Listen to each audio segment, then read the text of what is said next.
Akhir-akhir ini sering sekali video berseliweran pada permasalahan pesulap merah atau Marcel ya kalau tidak salah dengan para dukun. Kasus yang paling ramai antara pesulap merah dengan persatuan dukun pada podcast misal ya, bukan justru ke satunya itu tadi, siapa lupa saya nama dukunnya. Jadi sebelum kita ngomongin masalah pesulap merah dan para dukun, saya ingin menegaskan dulu bahwa saya muslim, percaya dengan hal yang gaib seperti jin, malaikat, sebab itu harus dipercayai. Saya percaya ada jin dan saya percaya juga ada kekuatannya. Tentulah ada kekuatan karena dia memang ada kan. Tetapi cara pandang saya yaitu secara keumuman mengenai gaib jin seperti itu, kekuatan jin. Saya tidak mempercayai kekuatannya melampaui supremasinya manusia. Jika dia ada di dunia ini, di dunia nyata. Ini secara keumuman ya. Contoh, ada yang kebal. Tinggal kita manusia meningkatkan ke level kebal pisau, kita tembak. Misalnya ada yang tahan tembak kan. Kita tingkatkan lagi misalnya dia tahan. Kita tingkatkan lagi dengan peluru tank baja misalnya. Apakah dia masih tahan? Atau kita setrum manusia tersebut dengan tegangan tinggi. Apakah dia masih tahan? Jadi saya tidak percaya bahwa supremasinya itu dipegang oleh makhluk gaib. Itu saja. Dulu saya pernah mengalami hal gaib.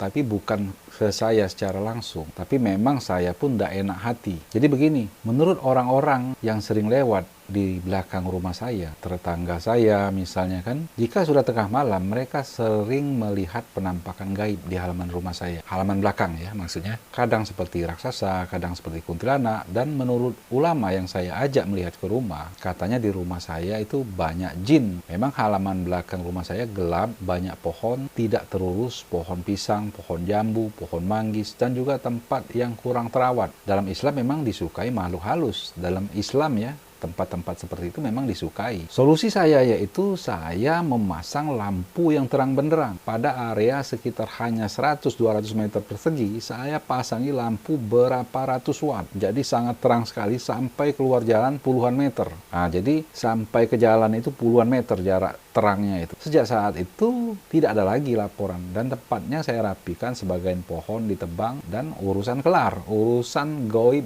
jin tersebut kelar karena saya terangi. Itu sebabnya saya katakan saya percaya dengan hal gaib, tapi saya tidak mau kalah dengan supremasinya. Saya berikan penerangan yang terang benderang dan keberanian diri, maka tidak ada lagi permasalahan itu. Atau misalnya seperti saya masuk hutan atau lokasi-lokasi tambang yang areanya banyak pohon dan segala macam yang mengerikan ya. Perasaan ya, was-was yang paling kuat di diri saya sebetulnya was-was binatang buas, bukan was-was makhluk gaib. Dan saya pun bukan berarti menantang makhluk gaib, hanya tidak terpikirkan saja bahwa dia mampu melampaui supremasi manusia. Bukan artinya saya tidak ada rasa takut sama sekali. Saya akui pasti ada rasa takut jika kita menjelang misalnya malam di tengah hutan sendirian, pasti ada sesuatu yang membuat hati kita tidak enak kan. Jadi mengenai fenomena pesulap merah vs persatuan dukun, yang saya ingin pertegas lagi yaitu bahwa saya tidak pro dua-duanya. Dari sisi pesulap merah banyak yang ambigu atau ketidaktegasan, padahal dia yakin benar kan. Dari sisi kasus persatuan dukun yang ada di podcast Dr. Michelle ya, kalau tidak salah, saya pun banyak mengomentari di podcastnya Dr. Michelle. Dr. Michelle salah satu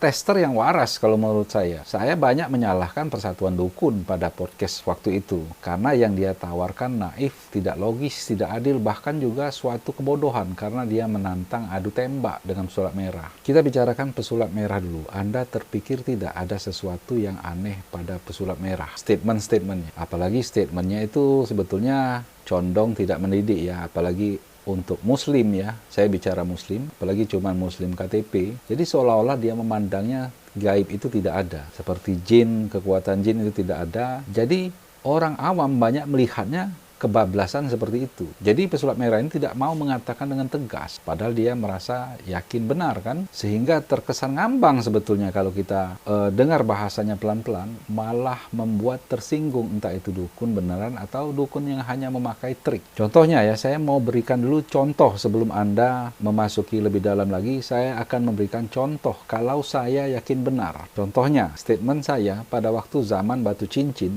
model bacan atau krisekola, dulu orang orang berkata bacan itu sangat mahal, sangat layak mahal. 1 kilonya bahkan ada yang membelinya pada angka puluhan, bahkan ratusan juta ya kabarnya. Tapi bagi saya harusnya murah, tidak semahal itu. Jadi saya membuat tantangan, jika ada yang berkata bahwa bacan itu, chrysocolla ya, barang mahal, itu maka saya siap menyuplainya. Tentu saya suatu kesenangan bagi saya menyediakan batu bacan. Dan sudah saya buktikan, saya import bacan dari Amerika, saya jual dengan harga mahal, karena bagi mereka mahal. Nah, karena sebagian tidak setuju karena saya jualan batu ruby safir, lalu banyak yang mengatakan bahwa safir itu murah, ruby itu murah. Lalu saya keluarkan statement juga kebalikan. Jika ada orang yang mengatakan batu safir yang alami, warna biru yang jernih itu harganya murah, saya pun akan dengan senang hati membelinya. Dulu saya jual safir kualitas medium ya, yang jernihnya jernih biasa saja, birunya agak nanggung atau biru kuat tapi masih kotor, itu di bawah 10 juta sampai 20-an juta. Lalu saya tantang, jika Anda mempunyai batu safir yang seperti di atas, yang seperti saya miliki, dan harganya murah, saya akan beli. Mana batunya? Ada 1, saya beli, 2, 10, saya beli semua. Karena akan mudah bagi saya untuk menjualnya ke luar negeri. Waktu itu saya punya jaringan untuk, saya biasa beli batu ruby safir dari luar kan, sehingga saya pun bisa menjualnya kalau memang yang saya dapatkan murah. Nah, begitu jadi. Karena saya yakin benar, maka tidak ada orang yang memakan tantangan saya tersebut. Tidak ada pada kasus safir, kecuali pada kasus bacan. Saya import, ya silahkan dibeli, katanya mahal kan. Nah, ada contoh lagi, karena saya yakin benar, maka saya tawarkan hadiah. Dalam dunia tambang, saat ini demam logam palladium. Banyak sekali persepsi yang salah. Contohnya mereka berkata, jika larutan nitrat dalam suatu proses berwarna amber, larutan tersebut warna amber, itu cirinya bahwa ada palladium. Maka saya katakan statement seperti itu bisa benar, bisa tidak. Dan itu bukan runutan untuk memastikan bahwa ada palladium. Karena saya dengan sangat mudah bisa menghadirkan warna amber pada nitrat yang isinya bukan palladium. Saya kasih hadiah, misalnya 1 juta. Kalau dia salah, kasih saya saja 100.000 misalnya, untuk mengganti larutan nitrat. Nah, itu tidak ada yang makannya. Saya berikan tantangan karena saya yakin benar. Pada sebagian video saya berani memberikan hadiah 100:1. Misalnya kita kasih hadiah 10 juta, dia bayar, kalau dia kalah, bayar 1/100-nya saja. Nah, harusnya berani seperti itu. Sekalian untuk menguji, atau kita siap diuji atas statement kita. Sekarang ke pesulap merah, contoh ketidaktegasannya atau hanya memprovokasi sehingga orang awam tidak sadar bahwa statement dia tidak sepenuhnya benar. Tapi menggiring orang seolah-olah sudah mutlak benar. Padahal ia tidak berani menegaskan secara gamblang. Bahkan yang parahnya lagi menurut saya kebablasan untuk orang yang tidak paham, orang muslim yang tidak paham dengan Islam, seolah-olah gaib itu tidak ada jadinya. Contoh video mengenai bambu gila. Pada video tersebut, bahkan pada keterangan di deskripsi, bahwa pesulap merah mengatakan bahwa bambu gila itu hanya hiburan yang terjadi karena sugesti atau ada orang bayaran ya, orang sisipan dari si penjampi bambu untuk memegangi bambu dan membuatnya bergerak agar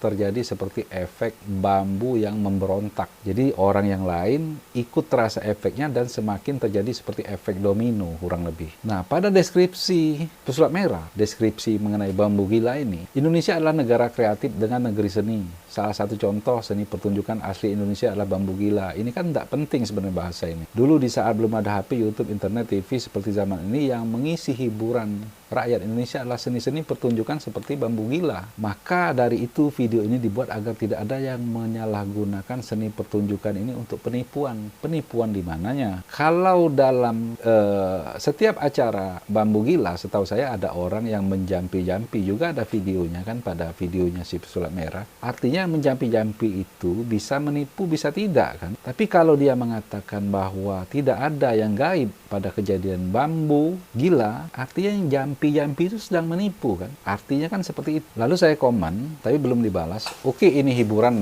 kata saya, tapi saya masih bingung dengan kesimpulannya. Artinya semuanya itu sugesti dari yang pegang atau satu orang sisipan, satu orang bayaran. Artinya tidak ada yang real dimasuki jin di bambu tersebut. Jadi begini, kalau saya ngukur baju di badan dan jika saya sebagai pesulap merah, saya akan membuat satu kesimpulan seperti saya sebelumnya, membuat satu kesimpulan dan juga tandingan untuk menguji kesimpulan saya. Contoh pada menit 11.57 dia mengatakan bahwa bambu gila ini tidak ada goib-goiban. Karena saya yakin benar, saya akan melakukan pengujian atau memberikan tantangan. Contohnya hadiah. Jika ada yang mampu membuktikan bahwa bambu gila atau mengetes bambu gila di depannya saya, maka saya akan akui bahwa ada gaib yang mampu melakukan acara bambu gila. Begitu harusnya. Bukan hanya memberikan statement seolah-olah yang saya katakan benar, tapi tidak mau diuji. Satu lagi statementnya yang kurang nyambung. Pada menit ke-12, dia mulai mengatakan kalau hal gaib itu tidak kelihatan, kalau bambu itu bukan hal gaib. Gitu maksudnya. Ya semua orang tahu bahwa bambunya itu bukan goib, nyata. Semua orang tahu yang dimaksudkan pada bambu gila ini. Bambunya itu diisi oleh jin. Jadi tidak usah dipelintir dengan bambunya ini nyata loh, bukan goib. Nah, bukan seperti itu. Bahkan juga ada komentator-komentator dari daerah Maluku yang menyatakan bahwa hal tersebut di tempat mereka memang ada gaibnya. Jadi bagi saya itu tentu saya pribadi yakin itu memang ada gaibnya. Kalau yang nipu pun pasti ada, berpura-pura. Jadi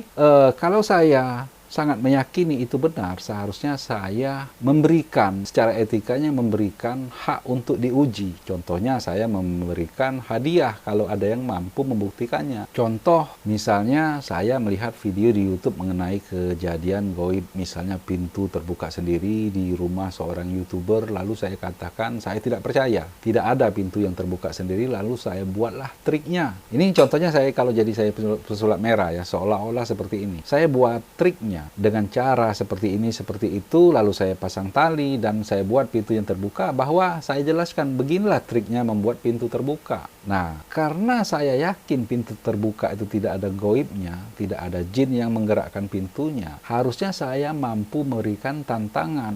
Kalau bisa menghadirkan pintu terbuka sendiri, maka misalnya saya akan kasih uang 100 juta atau berapapun. Contoh yang aneh saja, saya katakan aneh ini karena saya ngukur baju di badan ya, seandainya saya jadi pesulap merah. Semenjak para dukun memberikan tantangan adu tembak, saya bukan saja seperti pesulap merah, ini tidak diperbolehkan di kepolisian. Bahkan pada Gotri pun tidak boleh dilaksanakan. Saya akan membuka tawaran yang lain. Kalau saya yakin benar, tapi saya tidak percaya gaib itu semuanya tipu muslihat misalnya, kan semuanya hanya trik.